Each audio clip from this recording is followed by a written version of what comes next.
Valentina, congratulations on, I mean, what seemed like a pretty flawless performance. I'm sure you'll want to go back and watch it and that sort of thing, but how are you feeling after a fight like that?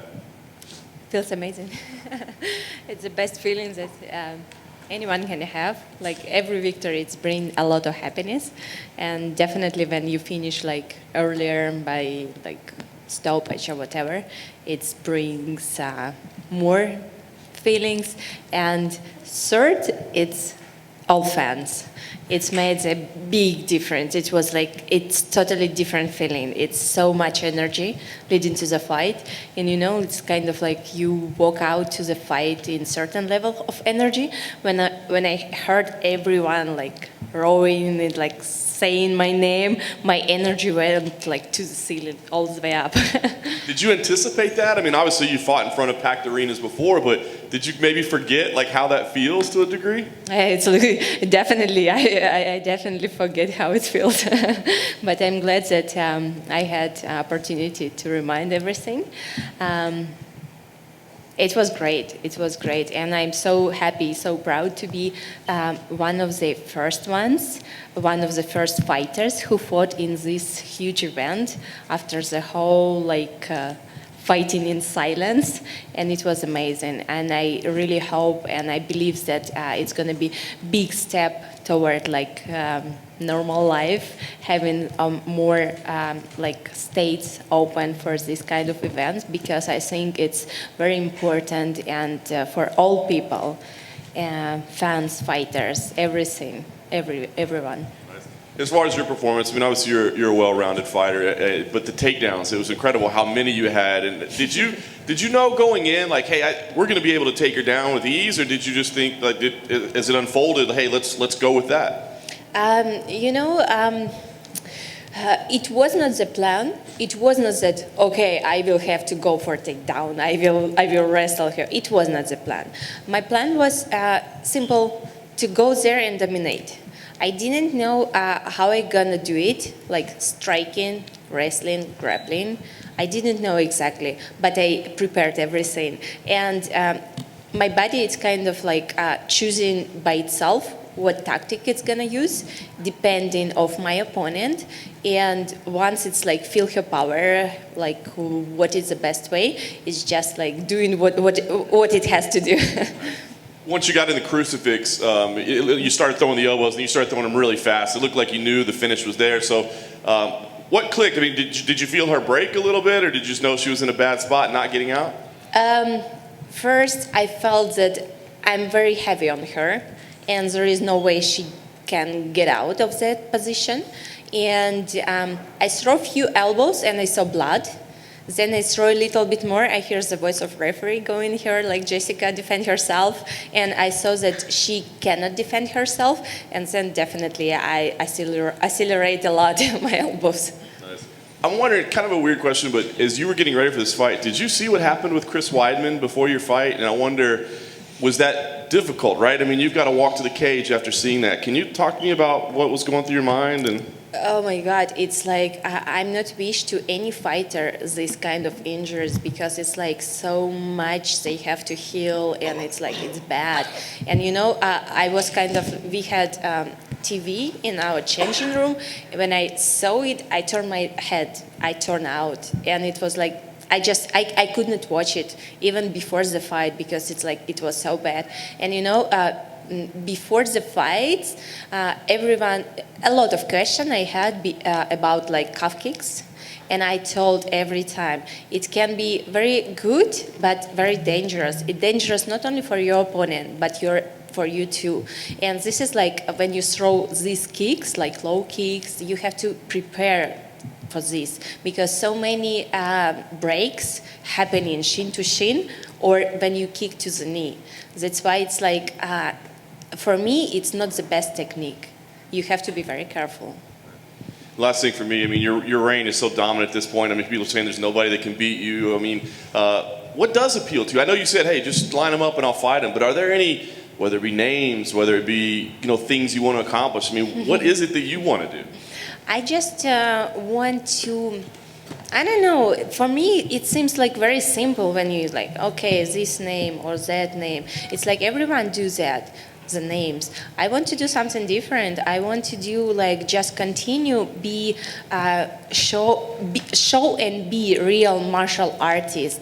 Just like not someone who, okay, this name is convenient. It looks like more bringing more like stuff, or as this one, it's like not so.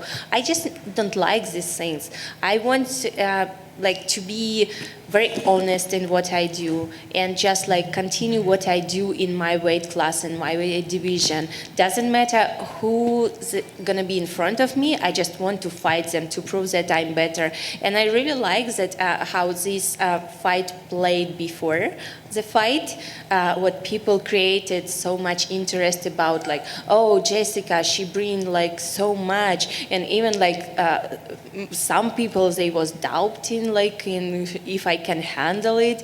But from one point I just didn't want to say anything before the fight.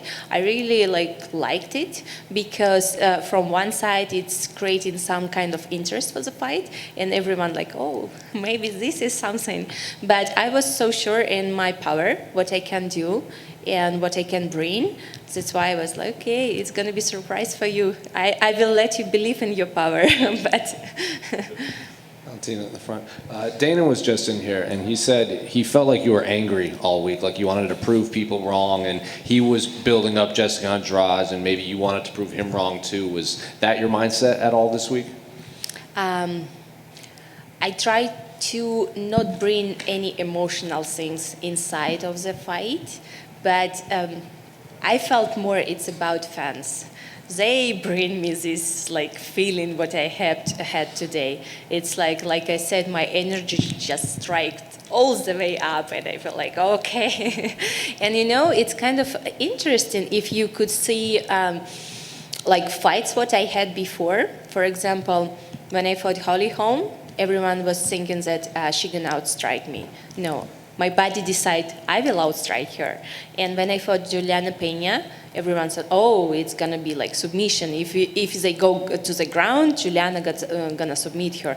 No, I submit her. So my body decided, not me. I just prepared it for doing this.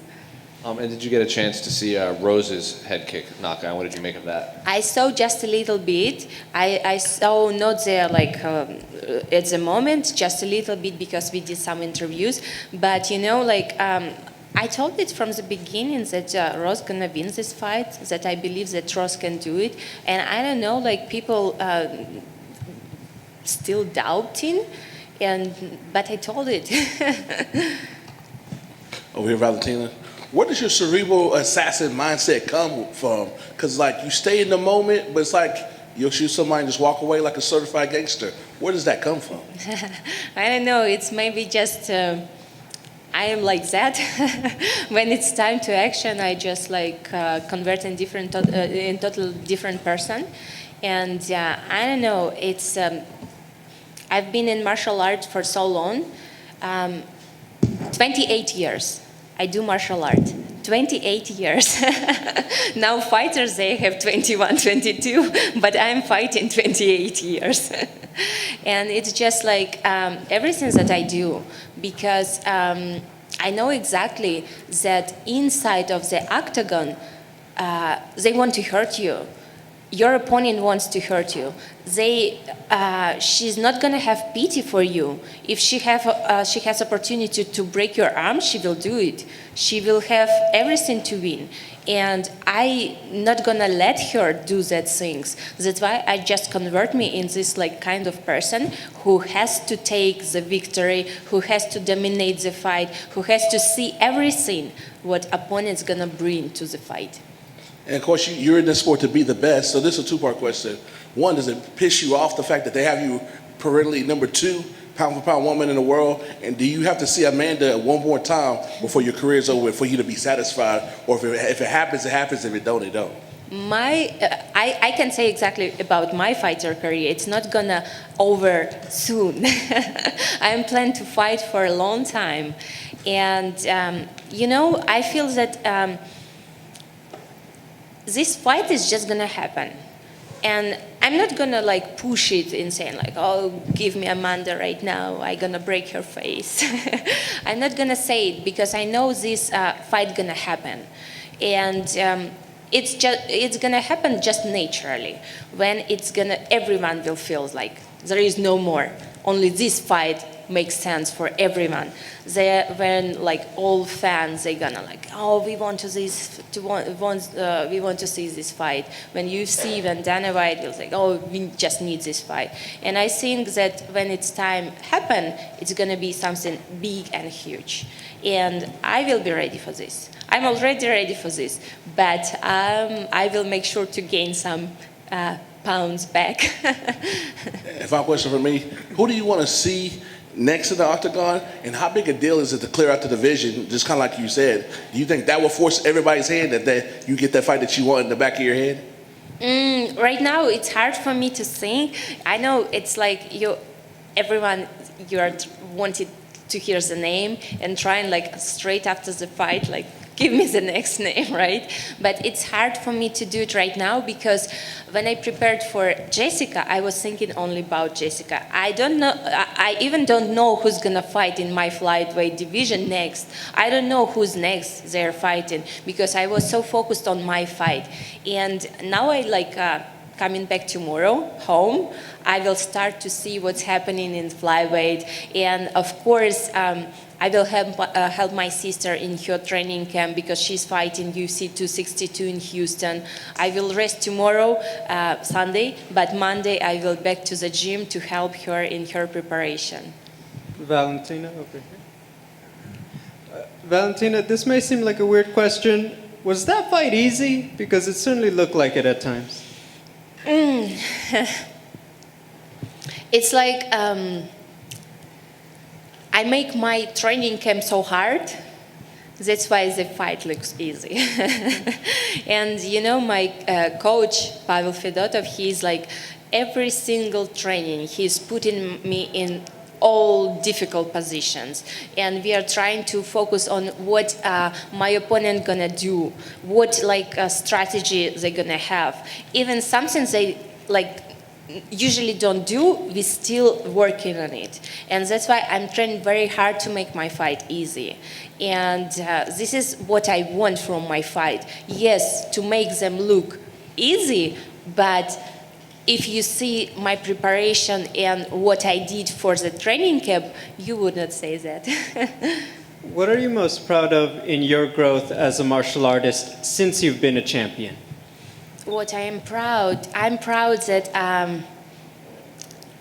my team, it's the best team. This is what I'm proud the most. And I just feel so lucky that I have people who surround me. They are so amazing.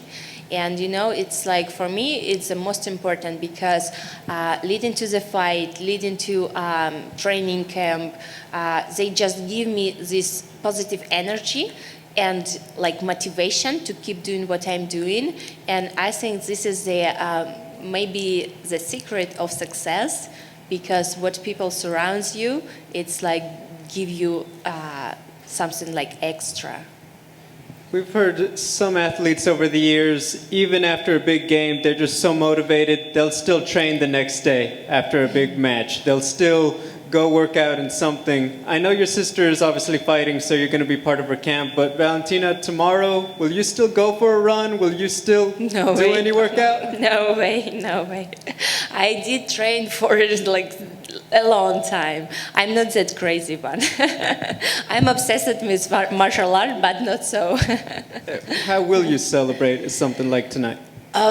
Tonight, we have friends. They came from different states, from Colorado, from Nevada, from New Jersey, from Kansas, from different states, and we just gonna have a little party. Our I could say family party.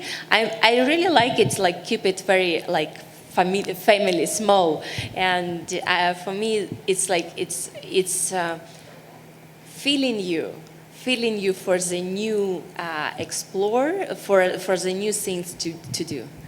Congratulations. Thank you. Valentina, back here. Flawless performance out there tonight. Looks like you barely even fought, if at all.